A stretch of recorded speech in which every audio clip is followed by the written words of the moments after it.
Microsoft ওয়ার্ডের যে পেজটি আপনারা এখন দেখতে পাচ্ছেন, এই পেজে কিছু স্টিকার তৈরি করা রয়েছে এবং এই স্টিকারে আমি logo, name, father's name, mother's name এবং অ্যাড্রেস লিখেছি।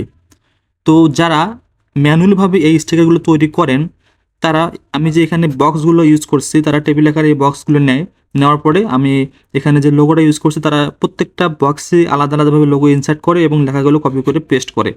যদি অনেকগুলো স্টিকার বের করার প্রয়োজন হয় তাহলে কিন্তু সেক্ষেত্রে অনেক সময় লেগে যায় এবং এটা রাইট ওয়ে না। কীভাবে এটা করবেন সেটা আমি এখন দেখাচ্ছি। অ্যাট ফার্স্ট আপনারা আসবেন হচ্ছে মেইলিংস ট্যাবে, দেন এখানে আসার পরে স্টার্ট মেইল মার্জ, এই গ্রুপের আন্ডারে দেখেন স্টার্ট মেইল মার্জ নামে একটা ট্যাব রয়েছে, আপনারা এখানে ক্লিক করবেন।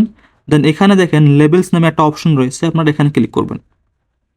তো এখানে আসার পরে এই যে অপশনটা দেখছেন, এখানে যদি A1 সিলেক্ট করা না থাকে তাহলে আপনারা A1 সিলেক্ট করে নেবেন। তারপরে আপনারা নিচে এখানে দেখেন এই অপশনের এখানে 4 নাম্বার যে অপশনটা রয়েছে, এইখানে আপনারা ক্লিক করবেন। এখন দেখেন আপনার পেজে একটা আইকন চলে আসছে, এখানে আপনি ক্লিক করবেন। ক্লিক করার পরে দেখেন কিছু অপশন চলে আসবে আপনার এখানে।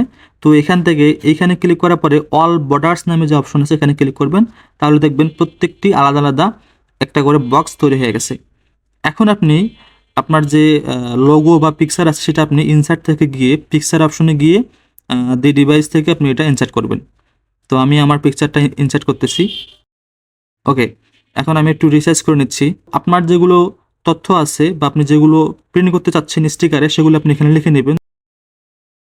লেখা শেষ হওয়ার পরে আপনারা আবার চলে যাবেন সেই মেইলিংস ট্যাবে। দেন এখানে দেখেন আপডেট অ্যান্ড ইনসার্ট ফিল্ডসের আন্ডারে একটা অপশন রয়েছে আপডেটস লেবেল।